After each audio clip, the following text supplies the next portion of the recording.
Ini yang kalian tunggu-tunggu, vlog 2 dan kesimpulan. Ada, antara ada dan tidak. Omnis Satanica Potestas. Omnis.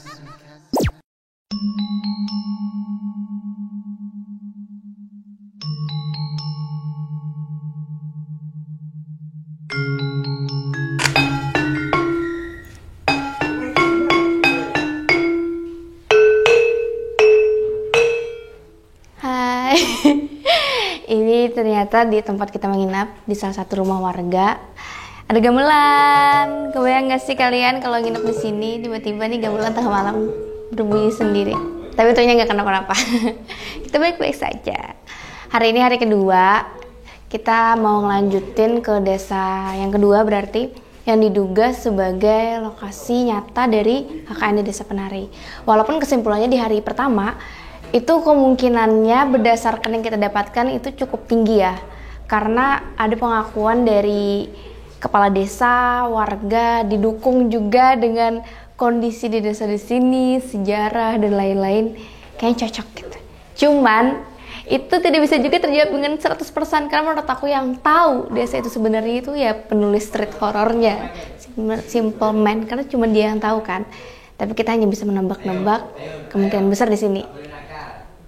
Kira-kira ya desa selanjutnya itu apakah lebih tinggi kemungkinannya?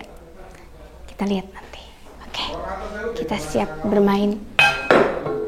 Ajarin lagi, kursus lagi kak.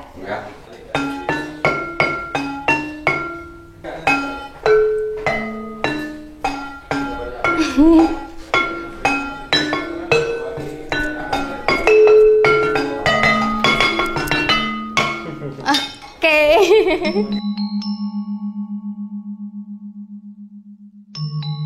Ini kita mau ke rumah warga yang kedua. Kita bakal nginep di sini.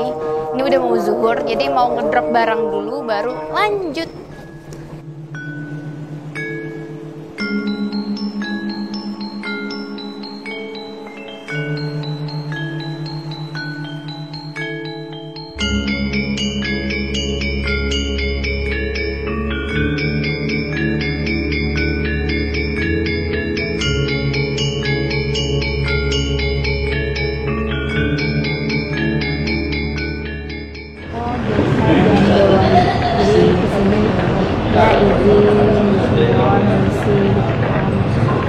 Mau ngapain di sini, ngobrol dan dikasih izin dan lampu hijau.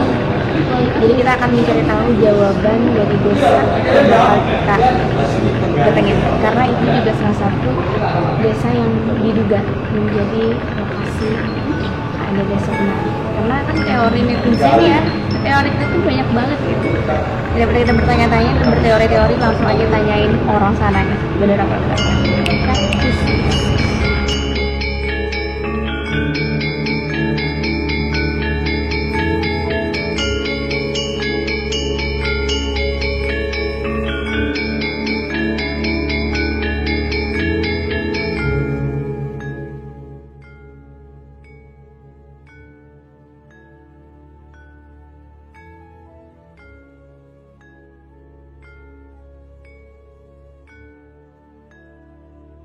Oke guys, ini kita mau ke desanya, tidak menggunakan motor, tidak menggunakan mobil, tapi ini.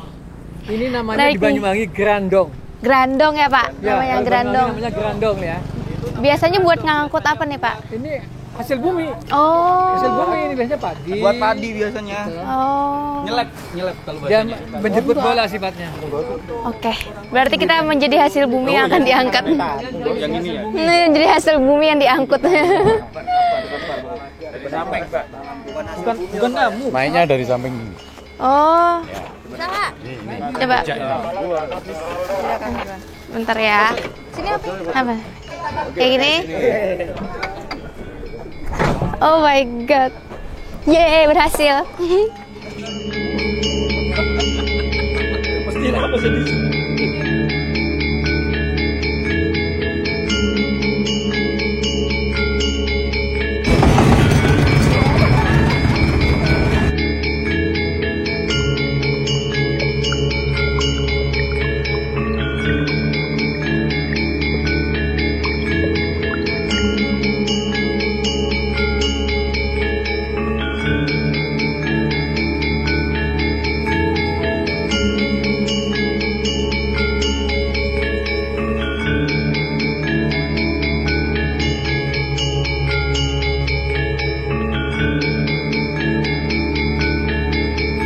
Jadi tadi kita mau ke dusun itu kan, dusun misterius tersebut. Tadi di jalan ini luar biasa sih goncangannya. Terus juga ada beberapa pemukiman yang terbuat dari kayu. Tapi kayaknya udah nggak berpenghuni sih. Tapi lewatin tadi. Nah sekarang kita lagi mampir. Katanya di sini ada situs, nggak tahu situs apa.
Nah oke, kita udah nyampe di desa Sling.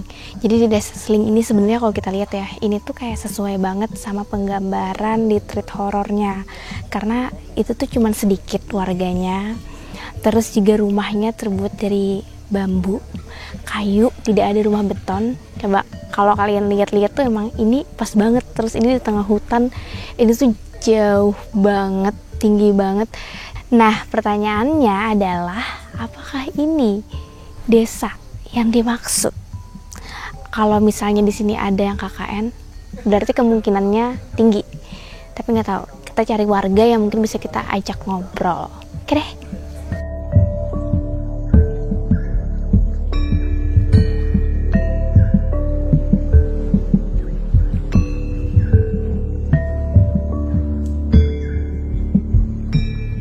Selamat sore Pak. Selamat sore. Sore. Ini maaf dengan Bapak siapa? Saya Pak War. Pak War. Bapak asli warga sini ya Pak? Iya. Sudah sejak kapan tinggal di sini Pak? Sejak 2002. Sejak tahun 2002. Berarti sudah 20 tahun di sini ya Pak? Iya. Saat itu Bapak pindah ke sini sudah ada pemukiman ini kah atau belum? Udah ada. Udah ada. Nah Bapak sendiri tahu nggak sih asal usul pemukiman di sini? Asal usulnya itu dulunya katanya kakak-kakak saya yang di sini, yang sebelum saya itu dia semua itu Ndarung orang-orang. Ndarung. Ndarung Ya. itu apa tuh Pak? Ndarung itu ya sementara dia kerja di sini. Oh. Baru kalau udah berhasil pulang ke kampung. Oh iya.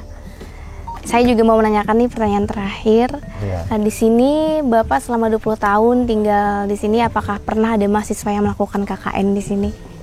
Kayaknya nggak ada, Mbak. Nggak ada ya? Nggak ada. Nggak ada sama sekali ya Pak, Nggak ada. mahasiswa yang proker di sini? Nggak ada. Oh, oke, baik. Selama ini belum ada ternyata. Jadi begitu Mr. Seekers. Di desa yang kalau kita lihat ya, ini dari penampakannya ini sesuai dengan gambaran dari cerita di treat horror dan juga di filmnya. Tapi waktu kita verifikasi kepada warga di sini, selama bapaknya 20 tahun tinggal di sini, Iya. belum ada mahasiswa yang melakukan KKN. Belum ada. Oke, belum ada. Oke, baik Pak. Terima kasih ya Pak Iya. untuk bincang-bincang sorenya. Iya. Semoga Bapak sehat selalu dan warga di sini juga selalu berlimpah rezeki, Amin. selalu diselamatkan oleh Tuhan Yang Maha Kuasa. Amin. Amin. Makasih Pak. Iya. Permisi. Iya.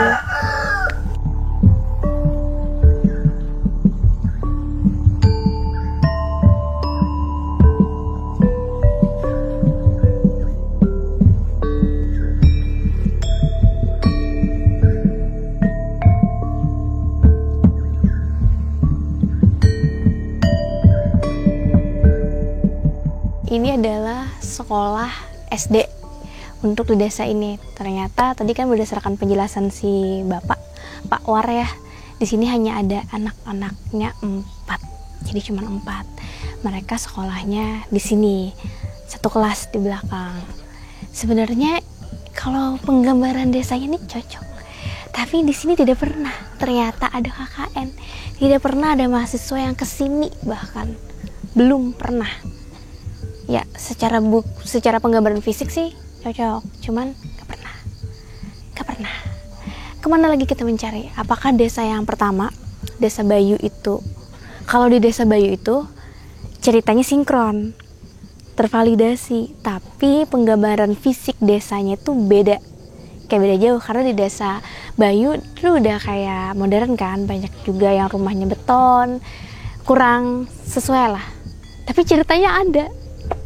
Bingung gak kalian? Bingung? Simpulkan sendiri.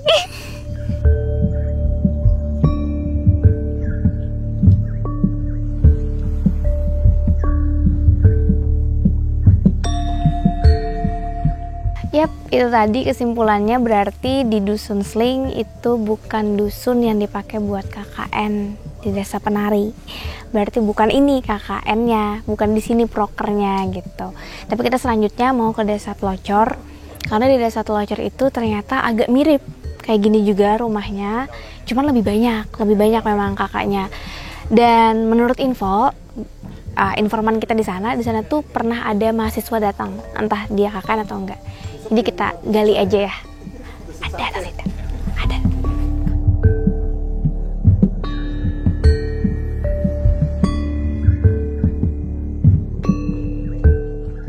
Guys, setelah seharian, ini udah malam, akhirnya kita nyampe Desa Telocor, Dusun Telocor.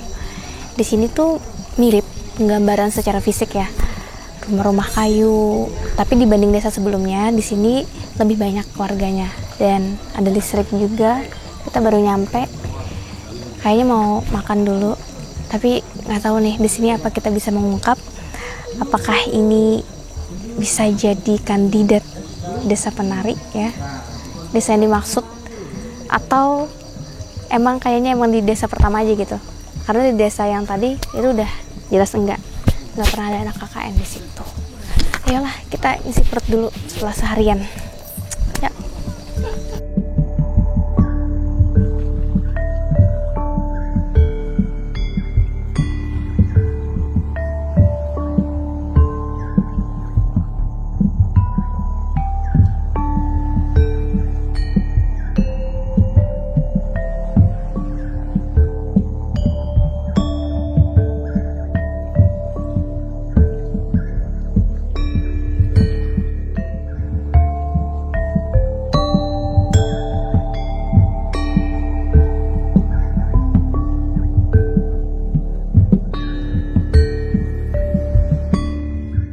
Oke guys, ternyata setelah perjalanan panjang kita hari ini, luar biasa pengalamannya di 2 dusun yang terduga yang emang masuk teori-teori netizen ya, yang beredar gitu. Karena ini tampilan rumah-rumah di dusun ini tuh mirip dengan cerita. Udah kita datengin, tapi ternyata no, bukan di sini. Karena menurut warga di sini dan PRT di sini nggak ada mahasiswa yang pernah KKN di sini, tidak ada. Jadi hari ini kedua dusun yang kita datengin itu hanya secara visual aja mirip dengan cerita, tapi secara faktual gitu ya tidak pernah terjadi di desa mereka. So far sih perjalanan kita masih menuju kalau Desa Penari itu ada di wilayah Desa Bayu. Cuman Desa Penarinya adalah desa gaib. Besok kita nggak tahu nih, masih ada penelusuran lagi, investigasi, karena desa-desa yang dikira netizen itu adalah Desa Penarinya asli ya udah kita datengin dan kita udah mendapatkan jawaban gitu. Paling besok rencananya kita tuh bakal ketemu sama pejabat kabupaten, kayak ngobrol-ngobrol lah sama beliau. Siapa tahu kita dapat informasi lebih lanjut. Ya, we don't know. Kita hanya cuma bisa berusaha, serahkan kepada semesta. Hari ini selesai guys, bye bye.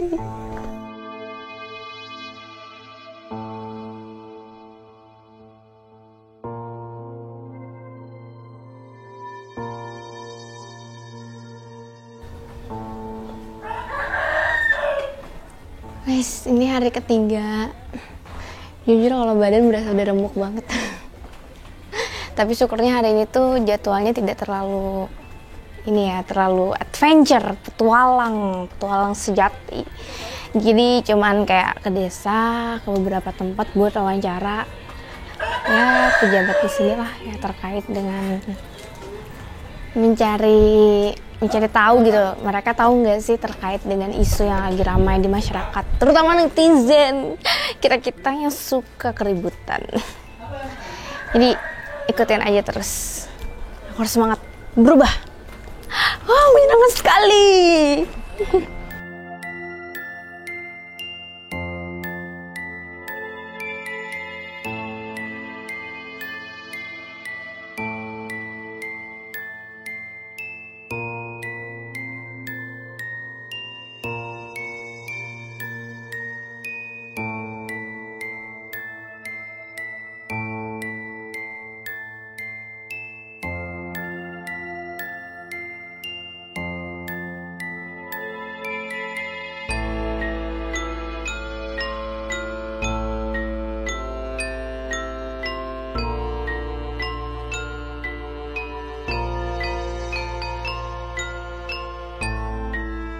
Sekarang kita udah nyampe di Desa Kopat. Jadi kita di sini bareng sama kepala desa sekitar sini.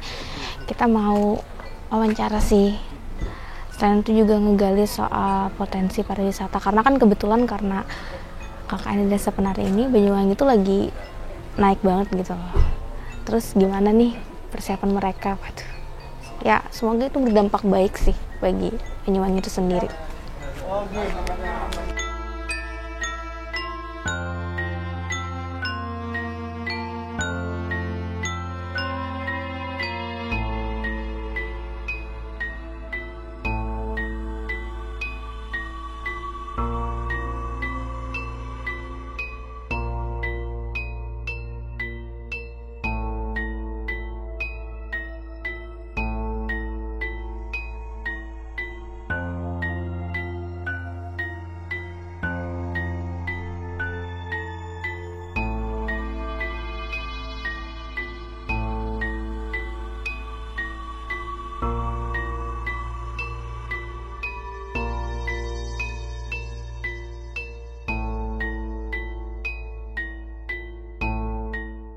Kalau Banyuwangi memang sebelum 10 tahun yang lalu memang sudah terkenal dengan kota santet lah, kira-kira seperti itu.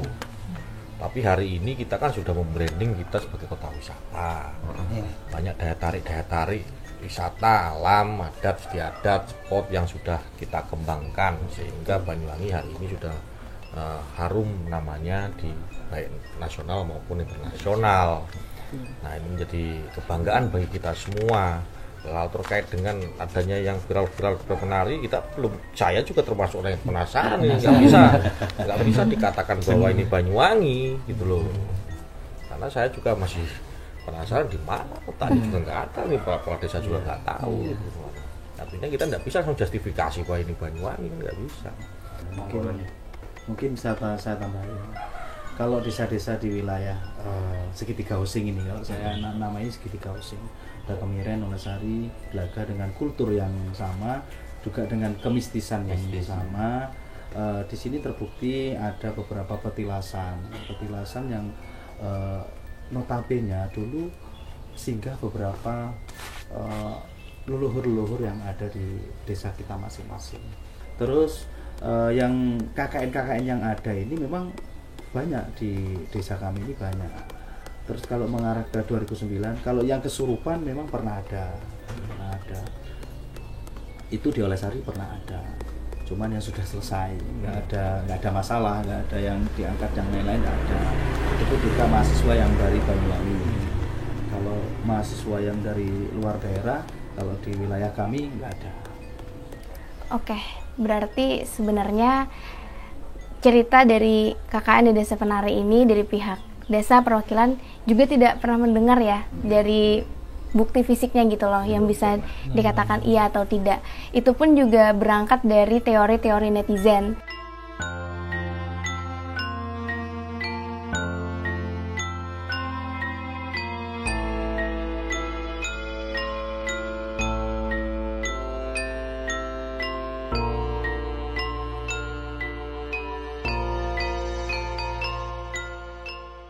Bahkan kalau menurut kami ini istilahnya kabar yang kurang mengenakan.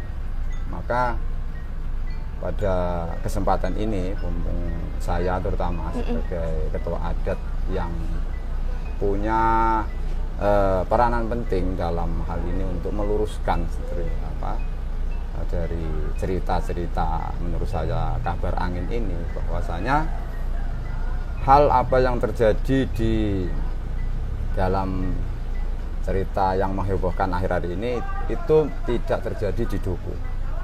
Ya memang ada unsur hampir kesamaan tempat-tempat tentang adanya Balai Wantila, atau ya juga ada yang namanya Balai Pertapan, juga ada namanya hutan larangan Cempoko Putih. Itu juga ada makam tua di sana, makam leluhur kami, ataupun juga ada Sendang Kamulian tadi, ataupun dan sumber penguripan. Yang terakhir di sini adalah Batu Lawang Tindih, adalah balai pesantren, di mana di tempat itu kami percaya bahwa kitab-kitab kuno dan gamelan-gamelan kuno serta harta-harta karun yang bisa cuma dipandang oleh pandangan gaib itu bahwa kumpulnya di tempat Batu Lawang Tindih itu. Tapi kami tidak ingin bahwa hal itu yang bisa untuk dasar dari pembuatan cerita ini. Jadi kami mohon agar dari desa penari ini agar diluruskan. Bahkan kami selaku adat ini, dari mana ini sumbernya? Kalau memang ada di situ bekas bangunan candi ataupun hutan larangan, itu kalau di tempat kami ya memang ada situs-situs yang seperti itu. Tapi yang kami maksudnya harus diluruskan, kejadian bahwasanya ada anak KKN yang terjadi terjerumus di dalam itu hal-hal yang negatif itu tidak ada.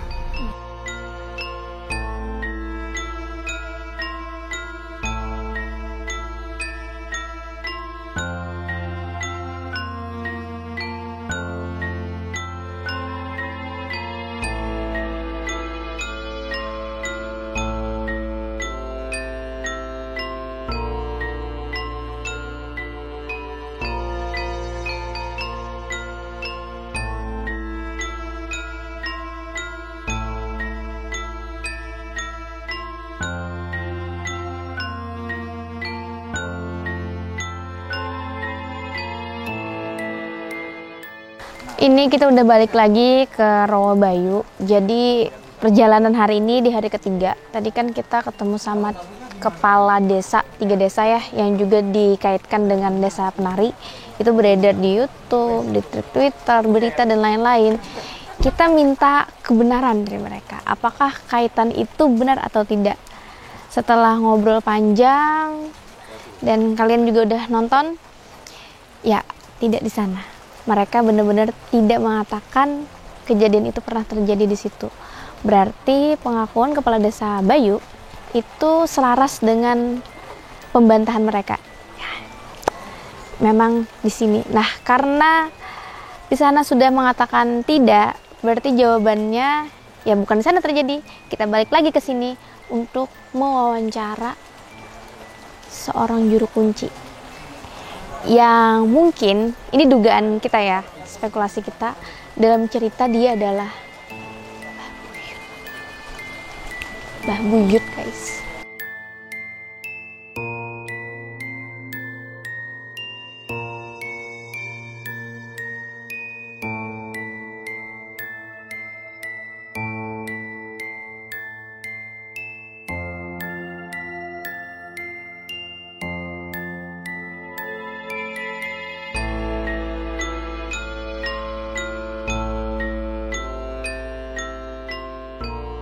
Ini udah menjelang malam, udah malam sih jatuhnya.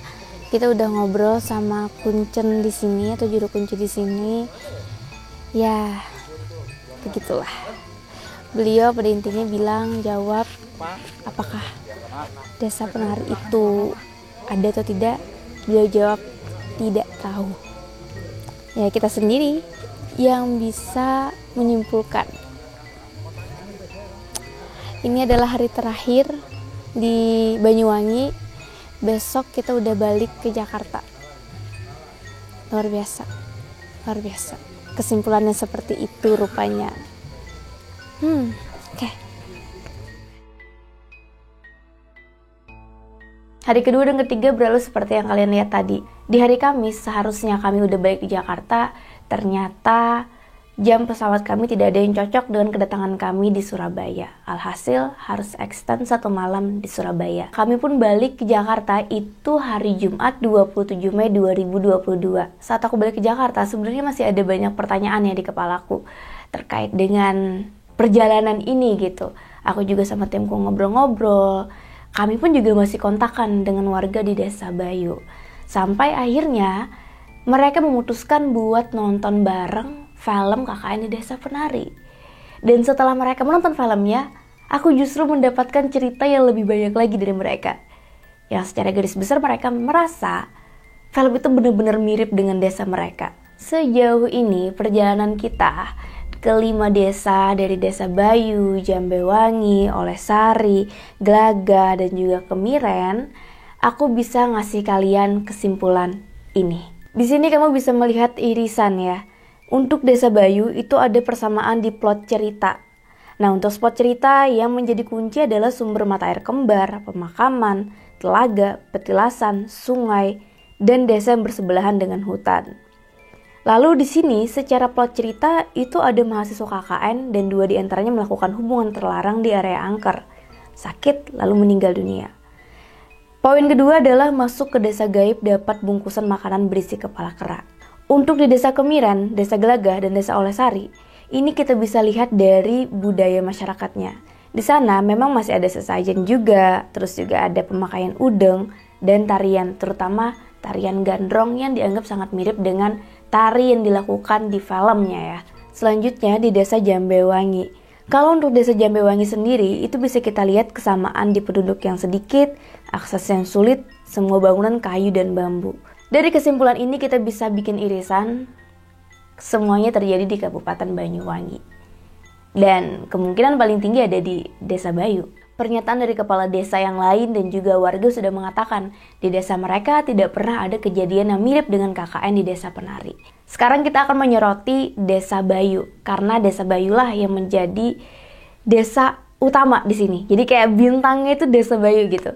Karena kemiripan cerita ini. Untuk mempermudah membandingkan cerita KKN di Desa Penari dengan KKN di Desa Bayu, aku udah bikin tabelnya ini. Dan kamu bisa perhatikan perbedaan antara KKN di Desa Penari dan juga di Desa Bayu. Hal-hal yang mana dirasa sama tapi ada juga yang berbeda. Di KKN di Desa Penari, kejadian itu terjadi tahun 2009. Begitu juga di Desa Bayu. Setelah melihat tahun ini, aku langsung teringat dengan klarifikasi Simple Man di channel YouTube Raditya Dika tahun 2019. Aku ingat dia mengatakan bahwa narasumber dari cerita dia adalah teman ibunya. Nah, kalau misalnya itu teman ibunya, harusnya seumuran ya dengan ibunya gitu. Aku pikir kayak gitu. Kalau misalnya Simple Man berusia 20-an atau 30-an, ya kemungkinan kejadiannya terjadi 80 atau 90-an. Lalu aku buka lagi video tersebut, dan di sana aku mendapat pernyataan bahwa, kamu bisa cek sendiri videonya, teman dari ibu penulis ini adalah teman lintas usia yang terpaut cukup jauh jaraknya. Artinya, usia ibu penulis alias Simple Man dan juga usia narasumber Widya ya dalam cerita KKN Desa Penari itu jauh bedanya. Kemungkinan dia lebih muda. Sehingga ini menguatkan kalau itu kejadian yang sama. Clue yang kedua, KKN di Desa Penari itu terjadi di kota B, Kabupaten K, bintang-bintang-bintang, Li, bintang-bintang.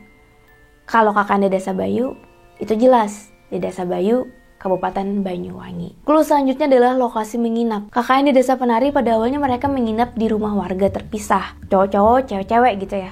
Lalu kemudian mereka dijadikan satu. Nah, kalau di KKN Desa Bayu, menurut penuturan dari narasumber kita, baik itu Pak Kades dan warga lain termasuk saksi hidup, sejak awal mereka memang menginap di balai desa, di Dusun Pelantaran. Selanjutnya adalah durasi KKN. Di KKN Desa Penari disebutkan proker mereka harusnya berlangsung selama 6 minggu, tapi tidak diselesaikan karena ada kejadian tersebut. Begitu pula terjadi di KKN Desa Bayu, seharusnya terjadi 2 minggu, tapi hanya bertahan di 1 minggu pertama karena kejadian yang sakit dan mereka harus pulang semua ke Surabaya. Clue selanjutnya adalah akses 4-5 jam. Kota S ke kota B, kalau di Desa Bayu itu Surabaya, Banyuwangi, sebenarnya ada perbedaan sedikit tapi mirip-mirip lah ya. Kalau di Trit itu 4-5 jam, kalau kemarin itu butuh waktu 5-6 jam. Selanjutnya clue yang kita lihat dari peta. Di Trit KKN disebutkan lokasi desa itu ada di paling timur Jawa. Sedangkan kalau kita lihat Banyuwangi itu ada di Jawa Timur dan juga paling timur. Clue selanjutnya adalah gambaran desa. Di KKN Desa Penari disebutkan desa itu berbatasan dengan alas atau hutan. Dan begitu juga dengan Desa Bayu. Desa Bayu didominasi hutan dan Dusun Sambung Rejo berbatasan langsung dengan hutan. Yang di dalam hutan-hutan itu dulunya memang banyak dusun permukiman. Hanya saja sekarang sudah menjadi kampung mati. Selanjutnya adalah lokasi proker. Kalau KKN di Desa Penari, kita menyoroti lagi dengan treatnya ya. Mereka melakukan itu di sebuah dusun kecil yang ada di dalam hutan. Dan jarak dari dusun itu ke jalan besar kurang dari 30 menit. Nah, untuk KKN di Desa Bayu, proker mereka itu meliputi 1 desa. Jadi dusun-dusun yang ada di Desa Bayu itu juga menjadi tempat mereka melakukan proker. Selanjutnya adalah jenis proker. Kalau KKN di Desa Penari itu terdiri dari berbagai macam proker. Kalau kalian ingat, salah satunya adalah pembuatan saluran air. Nah, untuk di Desa Bayu itu berupa sosialisasi atau penyuluhan ke masyarakat. Sekarang kita masuk ke clue-clue berupa spot yang menjadi sorotan kita. Yang pertama adalah tapak tilas. Tapak tilas di Jawa itu seringkali digunakan sebagai kegiatan yang berkaitan dengan sejarah, kejadian masa lalu, hingga berbagai peninggalan. Kalau di KKN Desa Penari itu ada tapak tilas yang dikasih sajian gitu loh sama warga. Di Desa Bayu itu sendiri ada namanya petilasan atau tempat dulunya orang bertapa. Petilasan ini adanya di Rawa Bayu yang merupakan petilasan dari Prabu Tawang Alun. FYI, kerajaan Belambangan ini adalah kerajaan Hindu terakhir di Pulau Jawa. Dalam ceritanya, Prabu Tawang Alun dulunya tuh dia nggak pengen gitu terjadi perang saudara dalam perebutan tahta gitu. Akhirnya dia ngalah nih dan meninggalkan tahtanya, lalu menjadi petapa. Nah, di atas batu inilah nih Prabu Tawang Alun itu bertapa. Sejak saat itulah tempat ini menjadi istimewa. Ya, sampai sekarang bisa disebut sakral ya. Karena itu adalah batu tempat sang raja bertapa. Selanjutnya adalah spot kampung yang hilang atau ditinggalkan dan dianggap angker. Di KKN Desa Penari itu ada wilayah di belakang tapak tilas yang tidak boleh dimasukin oleh siapapun. Karena dulunya itu adalah kayak kampung ditinggalkan gitulah ya. Makanya ada sanggarnya di sana. Udah nggak berfungsi lagi. Di Desa Bayu ternyata ada juga loh dusun-dusun atau perkampungan yang sudah mati atau ditinggalkan oleh warganya. Nah, secara datatif memang berdasarkan peta Belanda tahun 1915 terdapat 3 kampung yang hilang. Kamu bisa lihat ya titik ini. Tapi setelah aku tanya-tanya ke banyak warga, mereka tuh tidak bisa menjelaskan secara detail gitu loh. Karena itu terjadi udah sangat lama kan, udah beda generasi gitu. Tapi satu-satunya penjelasan yang masuk akal, itu kan Desa Bayu didominasi oleh hutan. Dan mereka bekerja kebanyakan menjadi petani. Sehingga ada kebiasaan yang namanya ndarung. Ndarung itu kayak bekerja untuk sementara. Jadi mereka bermukim itu cuma sementara selama bekerja di wilayah itu. Setelah selesai atau pensiun, mereka itu akan pergi dari tempat itu. Misalnya bermukim ke daerah yang lebih ramai, contohnya ke dusun-dusun yang mendekati kota. Dan selain 3 kampung datatif tadi yang ada di peta Belanda, ada juga kampung hilang yang memang semua warga tahu. Karena warga yang dulunya tinggal di sana udah pindah ke Sambung Rejo atau dusun-dusun lain di Desa Bayu, yaitu adalah Dusun Darungan dan Dusun Bujuk. Nah, karena Darungan dan Bujuk ini udah nggak dihuni, makanya nggak heran nih warga tuh menganggap angker atau wingit. Darungan itu benar-benar kosong pada tahun 2011. Untuk Bujuk itu aku tidak mendapatkan tahun pastinya. Yang jelas di awal tahun 2000-an itu sudah mulai berkurang lah penghuni di dusun-dusun itu. Spot selanjutnya yang menjadi sorotan kita adalah sumber mata air kembar. Kalau di KKN Desa Penari, sumber mata air kembar ini disebut dengan sinden kembar. Jadi sinden itu adalah sumber mata air. Nah, rupanya di Desa Bayu ini juga ada loh sumber mata air yang kembar, bahkan kembar 3. Sumber mata air kembar 3 itu ada Keputren, Dwi Gangga, dan Kamulyan. Ketiganya itu masih dalam lokasi Rowo Bayu. Selanjutnya itu adalah bilik kamar mandi.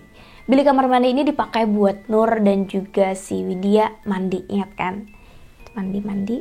Nah, rupanya di Desa Bayu juga ditemukan. Kalau di Desa Penari itu bilik kamar mandi hampir dekat, bisa dibilang masih satu kawasan ya, dengan sumber mata air sinden kembar. Nah, di Desa Bayu itu ada 2 bilik yang aku lihat secara pasti bentuk fisiknya. Yang pertama adalah bilik kamar mandi di Rowo Bayu. Jadi di Rowo Bayu itu kan ada sumber mata air ya. Terus kita tuh bisa minum dari sana untuk cuci muka. Kalau mandi itu disediakan sendiri biliknya. Itu satu bilik yang memang secara fisik aku lihat gitu. Yang kedua, itu adalah bilik kamar mandi di Darungan. Berdasarkan cerita KKN di Desa Bayu, disinilah 2 mahasiswa itu melakukan perbuatan tersebut ya. Yang mana kalau kita perhatikan, ini bentuk bangunan dari Darungan itu kayak memang rumah-rumah kayak barak ya.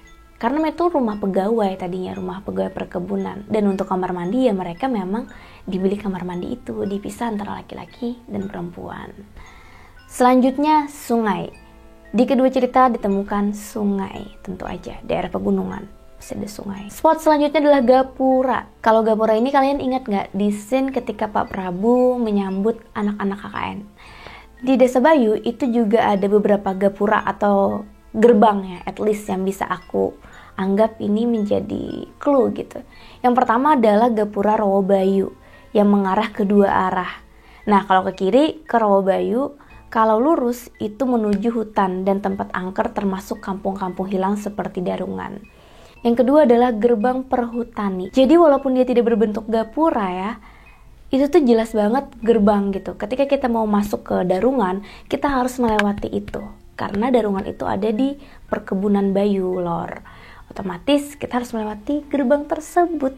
Dan sampai sekarang gerbangnya masih dijaga sama security. Clue selanjutnya adalah pup yang harus ngeduk tanah. Pup alias buang air besar. Kalian ingat nggak ketika Pak Prabu bilang kalau mau buang air besar ya harus ngeduk tanah. Nah, ini aku dapatkan informasinya dari narasumber kita yang pernah tinggal di Darungan. Setelah dia nonton film KKN di Desa Penari, dia bilang dulunya waktu dia tinggal di Darungan memang seperti itu juga. Yang mana warganya kalau misalnya mau pup itu juga harus ngeduk tanah. Jadi emang di tanah gitu loh. Hanya disediakan bilik kamar mandi kan, bukan toilet. Hal ini semakin menguatkan sih. Spot selanjutnya adalah batu besar. Jujur di sini aku rada inget-inget enggak, karena waktu nonton ketika Widya dan Wahyu itu mogok, dia itu kan dihadang sama kakek-kakek gitu kan. Aku agak lupa dia duduknya di batu besar atau di gundukan gitu. Bener-bener lupa. Cuman itu salah satu menjadi batu yang disoroti sama tim-tim yang lain. Tapi yang jelas di Desa Bayu itu ada 2 batu besar yang menjadi sorotan aku. Yang pertama adalah batu yang di dekat dengan jembatan yang menghadap Gunung Raung. Yang kedua itu ada batu yang di dekat Darungan, jadi dekat belokan ke Darungan. Nah, ini berdasarkan penuturan dari narasumber kita. Katanya dulu orang tuanya itu, ayahnya melamar ibunya tuh di dekat batu itu gitu, dan malam-malam terus lampunya mati. Sekedar cerita guys. Spot selanjutnya yang menjadi perhatian kita adalah makam. Nah, makam ini di KKN Desa Penari tentu aja makam berbalut kain hitam. Setelah aku ke Desa Bayu, ternyata memang ada makam yang menarik perhatian kita kemarin. Yang pertama adalah makam yang bentuknya kecil-kecil, kayak makam anak kecil gitu ya. Tapi waktu aku tanya nih ke warga, kenapa kok ukurannya kecil? Apakah memang yang meninggal di sana hanya anak kecil? Jawaban warga di sana mengatakan, oh tidak, itu memang sengaja dibikin gundukannya dan jarak antar nisan itu kecil karena untuk menghemat lahan. Katanya seperti itu. Dulunya di sebelah sana, Mbak. Lalu setelah di sana penuh, kita pindah ke sini. Itu menurut penuturan warga. Nah, saat kita podcast, kalau kamu udah nonton video-video sebelumnya, kamu tahu kan mereka juga mengatakan ada makam-makam lain di Desa Bayu. Sayangnya, jujur saja, aku tidak ke makam itu walaupun dekat kemarin. Tapi aku mendapatkan sumber yang terpercaya, dia adalah Kak Fikri, orang Desa Bayu yang bahkan sudah melakukan penjelajahan di hutan-hutan Desa Bayu. Menurut dia, ada 4 makam di sana, di Desa Bayu ya, menjadi sorotan. Yang pertama adalah pemakaman umum, Dusun Sambung Rejo. Kemungkinan itu yang aku lihat kemarin, yang kecil itu. Yang kedua, itu makam anon, artinya dia nggak tahu juga itu makam apaan. Tempatnya di daerah Dauhan, bukan Dauh ya, nggak tahu juga kenapa namanya Dauhan. Apakah kebetulan atau gimana, tapi katanya dia juga nggak tahu itu makam apaan gitu. Memang jelas itu makam kuno, mungkin makam orang zaman dulu aja. Selanjutnya itu ada makam yang dekat dengan Darungan. Jadi misalnya kamu kalau ada ngelihat video di tempat lain ya, itu dia mengeksplorasi daerah Darungan, lalu ada pemakaman di sekitar sana, itu adalah makam ini. Yang pertama adalah makam Patih Gringsing dan Pangeran Wirobroto serta pejuang lain. Dan satunya lagi pemakaman Pucuk. Nah, artinya makam yang di dekat sana itu, di dekat Kampung Hilang Darungan, itu adalah makam pejuang. Kenapa menjadi makam pejuang? Lagi-lagi kita harus balik sejarah, membuka, mencari tahu terkait dengan Desa Bayu. Menurut warga di sana, kebanyakan makam-makam yang ada di hutan itu adalah makam kuno, yaitu makam para pejuang. Dulunya di hutan Bayu, di Desa Bayu, pernah terjadi perang Puputan Bayu. Salah satu perang tersadis yang pernah ada di Indonesia ketika warga kita, warga sebangsa kita melawan Belanda.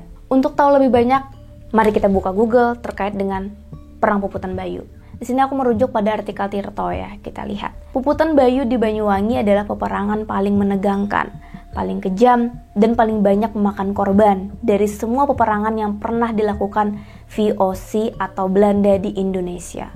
Indonesianis Benedict Anderson melalui tulisan berjudul Sembah Sumpah Politik Bahasa dan Kebudayaan Jawa dalam Prisma tahun 1982, dia menampilkan komentar miris dari seorang pejabat Belanda di Bondowoso terkait banyaknya korban jiwa dalam Puputan Bayu. Daerah inilah Belambangan, yaitu Banyuwangi, tepatnya di sekitar Desa Bayu. Barangkali satu-satunya di seluruh Jawa yang satu ketika pernah berpenduduk padat yang telah dibinasakan sama sekali. Aduh, aku setelah mendengar cerita tentang Puputan Bayu dan setelah mencari tahu lebih banyak di Google,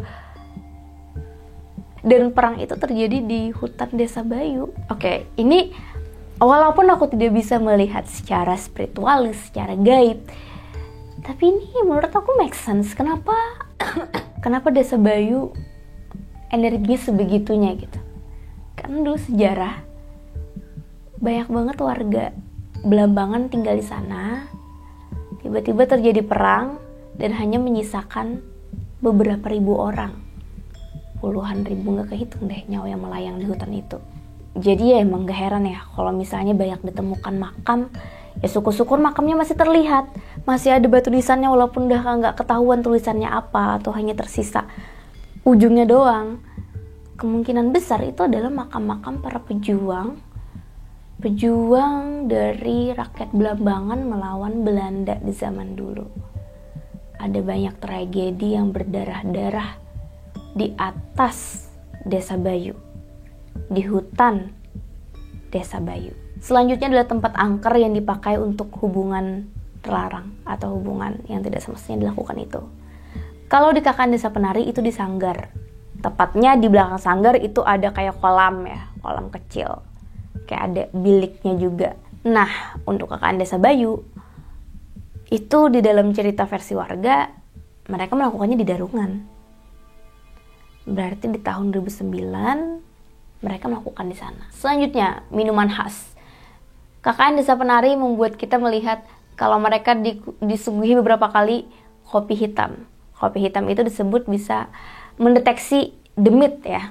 Kalau misalnya terasa manis, berarti orang itu sedang diikuti makhluk lain. Kalau pahit, ya nggak ada apa-apa. Nah, di Desa Bayu, aku juga disuguhkan dengan kopi. Awalnya aku emang rada-rada gimana gitu ya, cobain atau enggak nih. Setelah aku perhatikan, memang warga di sana tuh sering ngopi. Lalu pas waktu di jalan, aku melihat ada biji kopi yang dijemur. Aku tanyalah kepada Pak Supono, "Pak, itu biji kopi ya? Emang warga di sini banyak petani kopi?" "Iya, benar. Di sini juga banyak petani kopi." Salah satu narasumber kita malah memiliki perkebunan kopi. Kesimpulanku, wajar sekali kalau misalnya warga Desa Bayu ketika ada tamu yang datang, mereka akan menyuguhkan kopi. Karena itu salah satu komoditas mereka. Dan di sana aku mendapatkan informasi, salah satu kopi yang terkenal atau jadi ikonik adalah kopi Lanang. Kalau kamu penasaran, silahkan coba sendiri. Kopi di Desa Bayu. Selanjutnya kita masuk ke mitos-mitosnya. Apakah ada persamaan atau perbedaan antara KKN Desa Penari dan juga Desa Bayu? Di KKN Desa Penari ada mitos mengenai suara gamelan. Kalau terdengar artinya pertanda buruk. Nah, rupanya dengan wawancara beberapa warga termasuk yang bisa diajak podcast, mereka mengatakan di hutan Bayu, di hutan itu memang pernah, bahkan cukup sering terdengar suara gamelan. Hanya saja tidak semua orang mendengarnya, orang-orang tertentu. Nah, aku sama di sana tidak mendengar sama sekali, tapi ada kru lain yang mendengarnya. Mitos kedua mengenai sosok hitam penunggu hutan. Kalau diceritakan Desa Penari, itu sosok genderuwo yang dilihat oleh Nur. Di KKN Desa Bayu, memang warga ya, namanya hutan itu ada penunggunya menurut mereka. Terus ada juga sosok yang dianggap banyak nih di hutan itu, yaitu Om Yang.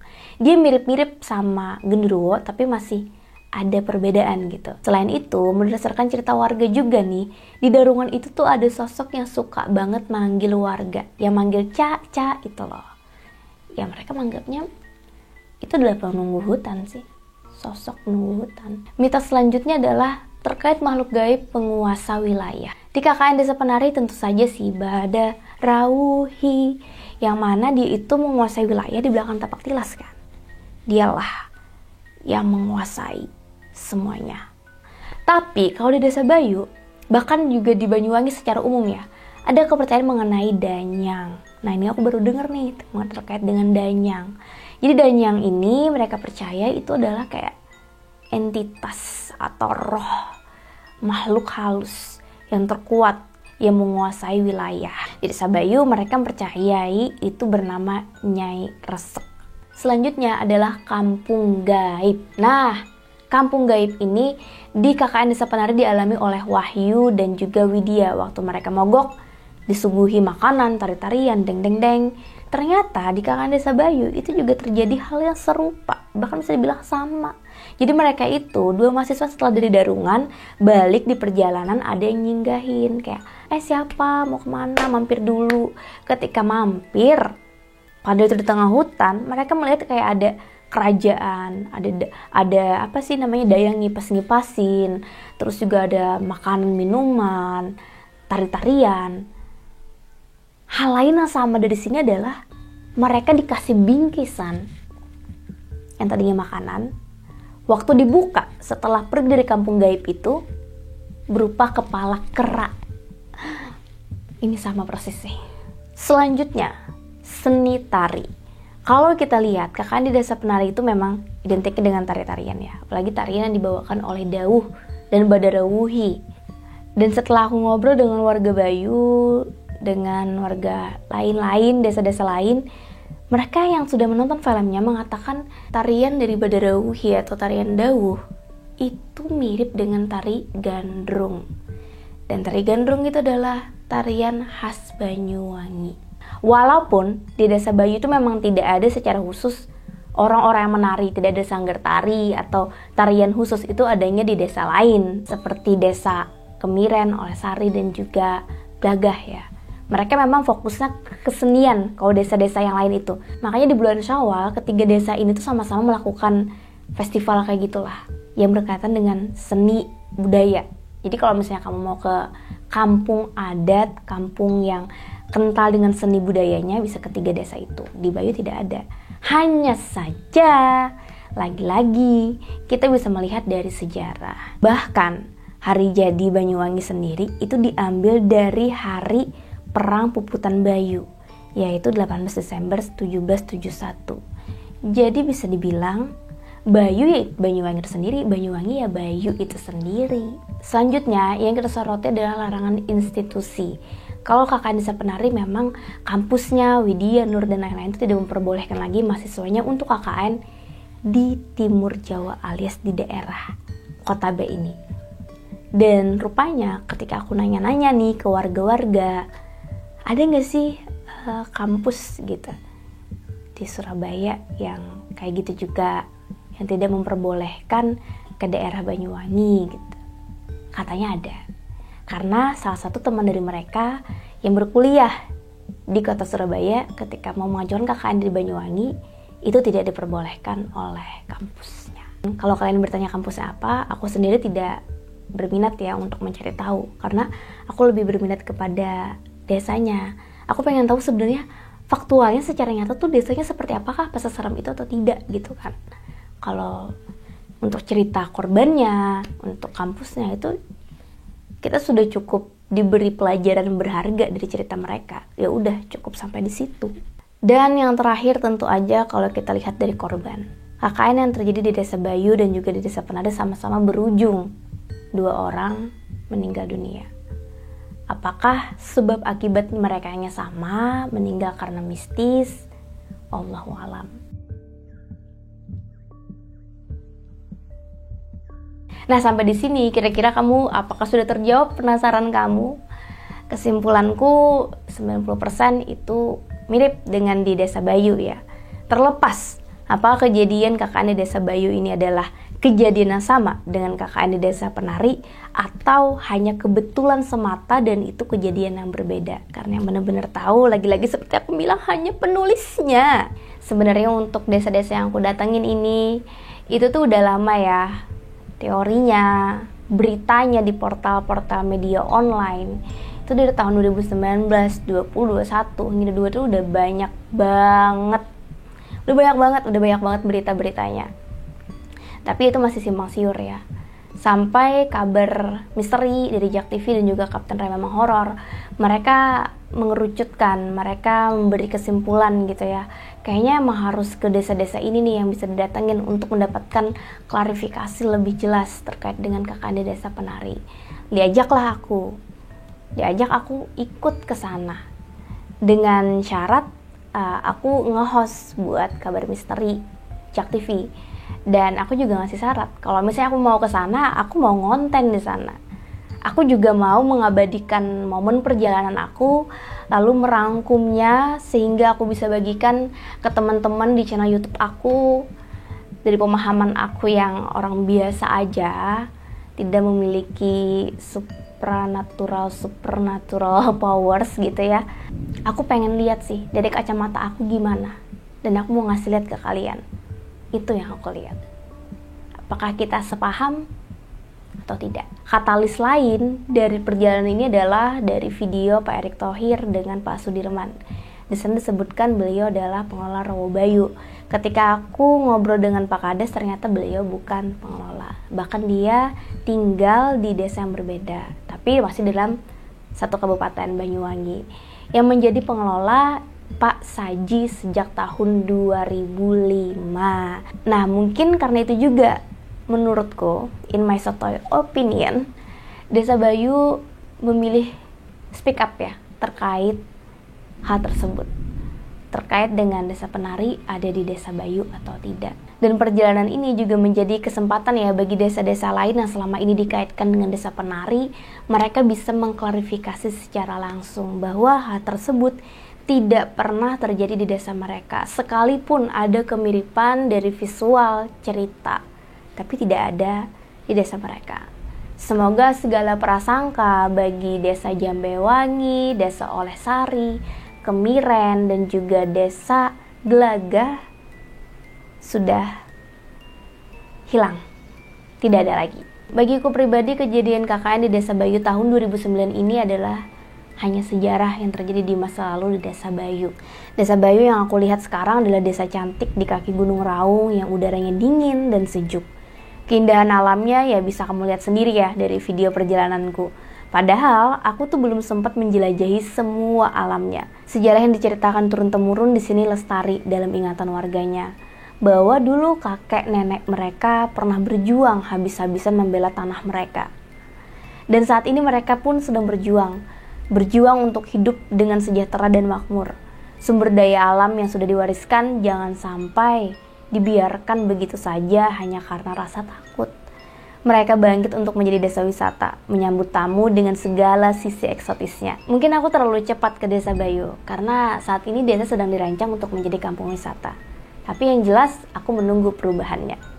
Aku menunggu wajah baru dari Desa Bayu. Aku mewakili tim dari channel YouTube Gusti Gina beserta para kolaborator. Sampai jumpa, perjalanan kita ke Desa Penari selesai sampai di sini.